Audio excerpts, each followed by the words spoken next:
thing is, all of those things that you just said are also included in the racketeering count. So we don't know what the vote is. It's hard to read what they... Well, the things that I experienced with him were monster-like. That stuff almost destroyed me. The walls of the Brooklyn Metropolitan Detention Center have been holding Sean Diddy Combs for almost a year now, and the latest whispers snaking out of that Graham complex are darker than anything we've heard before.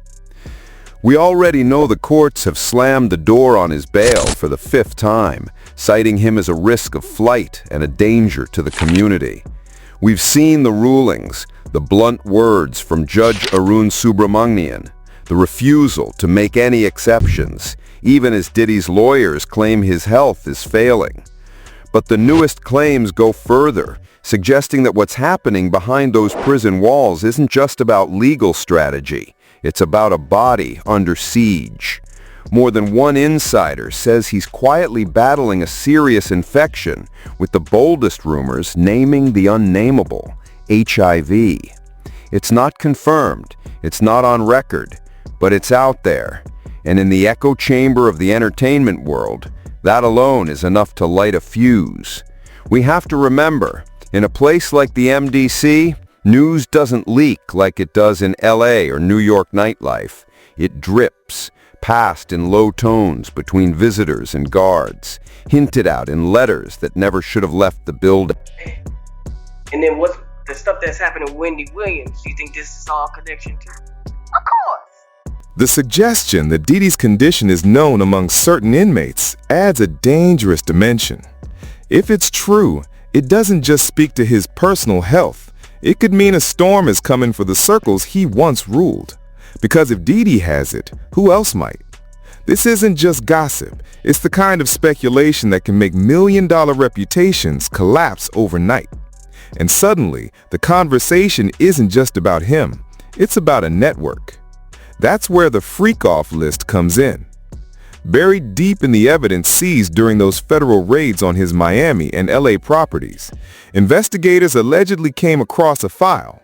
Physical or digital, no one will say. But some insiders swear it is a roll call of the powerful.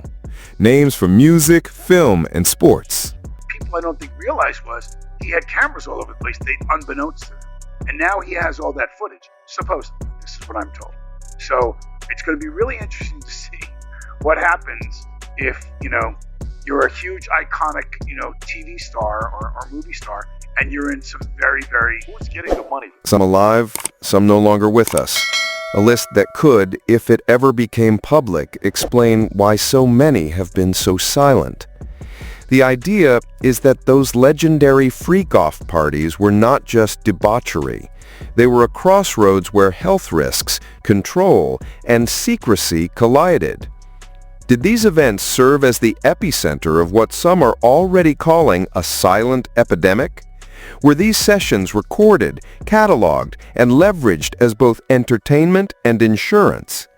And if a medical condition was making its way through those rooms, how many signatures on that list knew the risk and kept showing up anyway? They were referred to me as Wild King Nights. And what a Wild King Night was when him and a guest would go to a hotel room or be at his home, his bedroom, and they would have intimate gatherings. I would have to go and prep that hotel room, which consisted of baby oil, Astroglide. Think about the timing. Federal raids in March 2024 unearthed not just the freak-off supplies, over 1,000 bottles of baby oil and lubricant according to prosecutors, but also allegedly communications between staff and high-profile guests. This is where rumor and fact tangle like vines. Several sources claimed there were messages hinting at medical precautions before certain parties. Was it code? Were they warning someone or screening them? No official file confirms it, but in the vacuum of truth, the story grows teeth. And the scariest part isn't the possibility that it happened. It's the possibility that it was managed quietly, repeatedly. You are literally, it's an unhealthy space. And so eventually you're going to go too far. You know, who knows what happened to Philip? Who knows what he had to do in order to get to where he was at? There's a lot of things that people do that end up sitting and they can't get over it. And they got to keep getting high, hoping to get it out of their head. You know, but when you lose your man card. We've seen too many sudden tragedies in the bad boy orbit to ignore the pattern. Craig Mack, gone young. Kim Porter's mysterious passing, which to this day has unanswered questions swirling around it. Others who faded from public view, citing exhaustion or health struggles that never got more explanation. Individually, they're heartbreaks. Together, in the context of these whispers, they start to look like puzzle pieces. Could there have been a shared truth they couldn't speak because of the NDAs Diddy was known to favor? Industry veterans have long talked about contracts with clauses so tight they make speaking out almost impossible without financial ruin.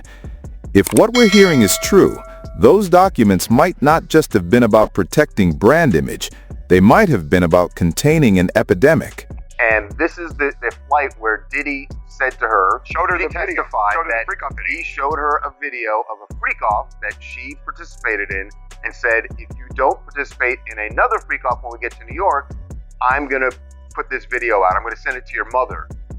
And that's coercion. She testified to that. If the jury they believe her, yeah. that's coercion. They would have Cassie. The details from the trial make the speculation even more unnerving.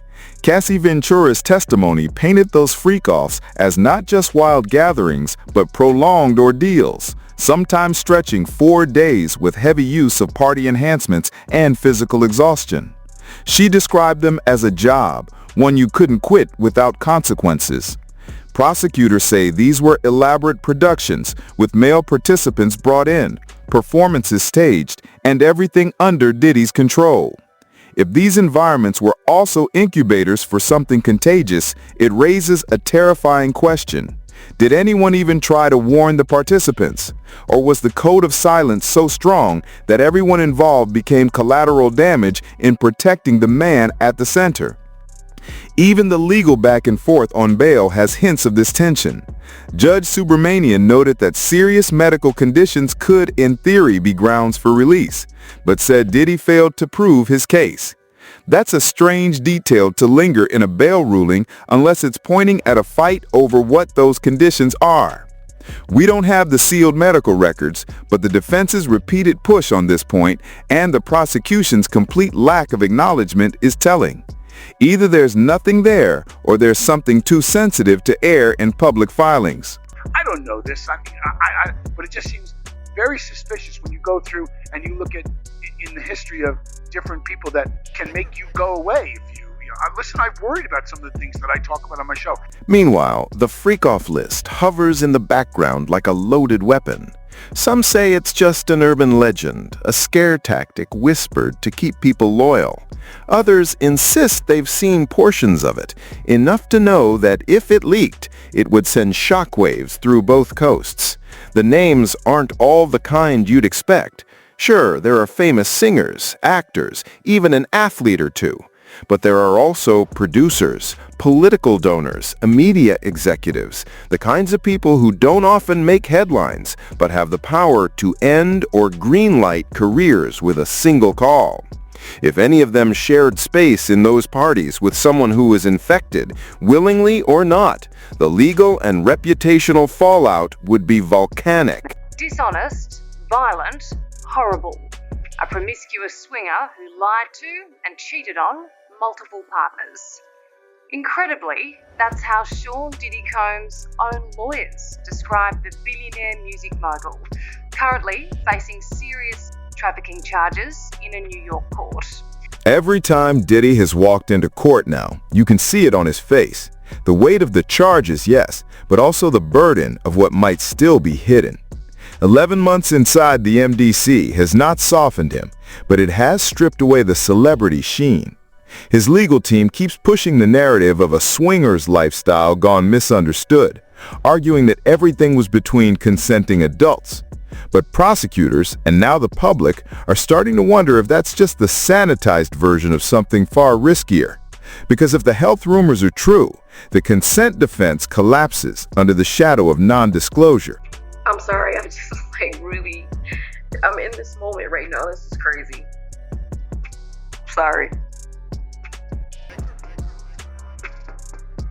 People don't really know how much what it does to you when something that you love is taken from you and thrown away like it don't even matter, and then they move on with their lives and you're stuck.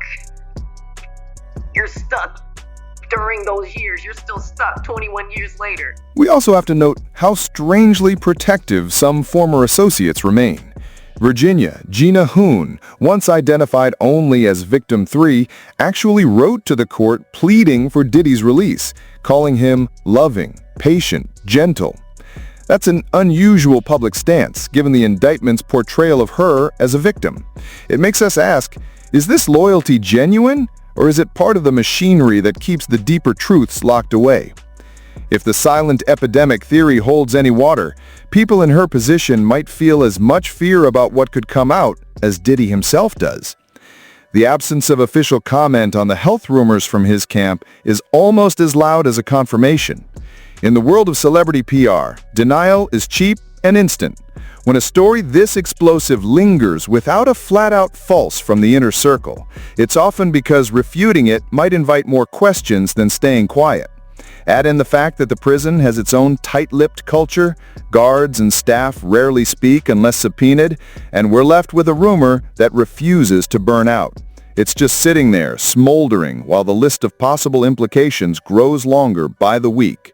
What we can tell you is just enough to show you how deep this thing goes and why this story isn't going away. So stick around, because what you're about to see is straight from the inside. And in all of this, the October 3 sentencing date looms like a clock, counting down, not just to a prison term, but to the possibility that sealed evidence, court transcripts, or even leaks could finally spill pieces of whatever truth has been held back. The stakes feel higher now than they did during the trial, because what's at risk isn't just one man's freedom. It's the stability of a whole elite network that might be linked by more than just mutual acquaintances and party invitations. Look at Diddy, for instance. Let's take a look at him.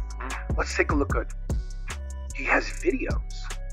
He has videos of the parties. Now, what I've heard, which I don't know how much of it is in mainstream media, I don't really follow the story that much. But what I've heard from friends that are attorneys, friends of mine that have represented me before, agents and so on, is there's a bidding war going on. And if whispers inside the MDC are hard to verify, clues hiding in plain sight might be even more unsettling. Fans have been combing through Diddy's music videos from the Bad Boy glory days, pointing to symbols, gestures, even stray lines of dialogue that suddenly feel loaded. In certain shots, background extras look directly into the camera, with what some swear are deliberate, almost pleading expressions. Wardrobe choices, unusual gloves, covered necks, dark glasses indoors are now being reinterpreted as coded signals. One former set designer claims that props were sometimes swapped at the last minute to send a message, but nobody dared to explain what that message was. Could these have been silent SOS calls from artists and collaborators trapped in a system they couldn't publicly name?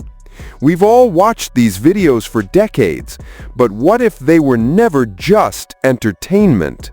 Let's talk about the filth that's starting to come out in the early days of the Diddy trial. This, of course, is P. Diddy. Surprise, surprise, he's a creep. Surprise, surprise, he's done horrible things. The deeper fans dig, the more specific the theories get. In one high-profile visual from the late 90s, a prominent guest artist is seen sitting apart from the crowd, mouthing words that don't match the track's lyrics. In another, a lavish party scene is intercut with quick flashes of hospital corridors and sterile gloves, imagery that made little sense at the time, but now, through the lens of the health rumors, feels like a direct warning. Was Diddy's empire dressing up desperation a spectacle? And if these Easter eggs were genuine, why didn't anyone outside the inner circle piece it together sooner? two things. Number one, what's Trump in trouble over when it comes to Epstein? He's in trouble because he is making it look like, to the MAGA base, he's part of the elite cabal that covers for other members of the elite cabal. And they don't like that. They elected Trump because he promised not to be one of them, but to bust up them, those groups. The conversation takes an even sharper turn when we follow the trail into the so-called health records conspiracy. Several insiders, including a former road manager and 2 employees from the Miami estate, insist that during the federal raids, agents didn't just leave with electronics and party supplies. They allegedly seized locked files and encrypted drives containing personal medical documentation. No official inventory has confirmed this, but the mere possibility is explosive. If investigators have proof that Diddy knew about a transmissible condition and continued hosting intimate events, that would transform this from scandal to a calculated abuse of power. What are they hiding in those sealed evidence boxes? Who else might be exposed if those files ever see daylight? Industry lawyers have quietly suggested that such records, if they exist, could implicate more than just Diddy if they contain testing results, prescriptions, or correspondence between high-profile guests in private clinics. The fallout could stretch into corners of Hollywood and the music industry that have so far escaped scrutiny. This wouldn't just be about betrayal between lovers or friends. It would be about an elite ecosystem protecting itself at the expense of anyone outside its protective ring. And the NDAs, as we've heard so much about, might not have been there to shield sensitive behavior, but to contain a medical reality that could have collapsed entire careers. If the judge, in October 3rd, if the judge denies bail, then Trump is going to make a decision possibly immediately thereafter. Most likely, the judge is going to, based on previous decisions, it feels like the judge is going to deny bail. I don't know. We've already seen how the justice system tiptoes around such matters. In court, the medical angle has been largely absent, yet bail filings keep brushing against the phrase serious medical conditions. The prosecution never names them. The defense never spells them out. That silence is telling. If the records are real, they might be in the hands of federal authorities, kept under wraps until the right moment, or buried altogether to prevent chaos. We've seen this pattern before in unrelated cases. Information too explosive to handle in public ends up locked away, traded in backroom deals instead of courtroom showdowns. Now you notice to be hands off with somebody. A number of producers come in to make the approach, and you threaten to punch them in the mouth, threaten to knock their head off, talking to you or looking at you like you're a woman. You know, when you approach a real man about his masculinity, you're going to get a real reaction back. It's a difference when a guy walks in the room and when a man walks in the room. And a man don't take the same things that a guy will accept. Meanwhile, fan speculation keeps looping back to the same haunting idea. Maybe the clues were always there, in the beats we danced to, in the videos we played on repeat. Some point to the 2001 Bad Boy for Life video, where Diddy is shown barging into suburban homes and disrupting lives as an allegory for how he infiltrated the personal worlds of those around him. Others note the recurring imagery of masks and mirrored rooms in later work, as if hinting at identities hidden and realities distorted. To the casual viewer, it's just art direction. To those now piecing the puzzle together, it looks like a confession hiding in full view. But everybody in the courtroom has been warned. Do not reveal her identity.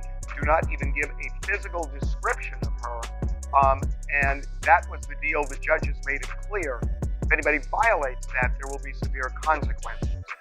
Okay, so she testified. Excuse me. If any of this breaks into the open, we could be looking at a reckoning that doesn't stop with Diddy. Entire label rosters, film projects, and sponsorship deals could unravel overnight.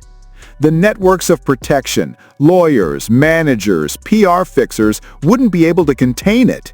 This is more than a scandal. It's a wake-up call. If the truth comes out, no one will be safe. Are you ready for what's next? Stay sharp. Stay watching.